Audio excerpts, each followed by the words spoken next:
And most of your sophisticated comedy creators, they really don't like the artificiality of your typical sitcom. The way the jokes are written and the amount of jokes, your sophisticated comedy writers really do not like. There's another thing that we're finding as well in what I think truly is the progression of comedy right now in America, and drama as well, is in the pacing. So typically, historically, there's been a tremendous pressure to be fast-paced. You know, in your action shows, in your procedurals, you always start with boom, there's an explosion, a car is racing down, run, it's a chase, a murder, right? That happens. In the comedies, similar. It's very fast. Chiste, chiste, chiste.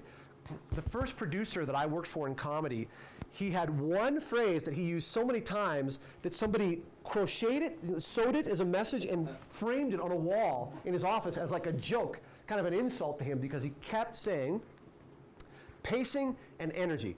Rápidamente y con mucha energía. And that was the secret formula of comedy, historically. But I think it's really changing. I think it's part of what the audience is responding to when they say this is a modern comedy. The pace is different. It has drama and then laugh. Sometimes there's silence. That's something we're really experimenting with on Love. Because I have Judd Apatow, biggest producer in comedy, and because we're on Netflix, we don't get any notes. So we can do whatever we want, which means we can experiment with slowing things down, having silence, having no jokes. The silence is what's interesting.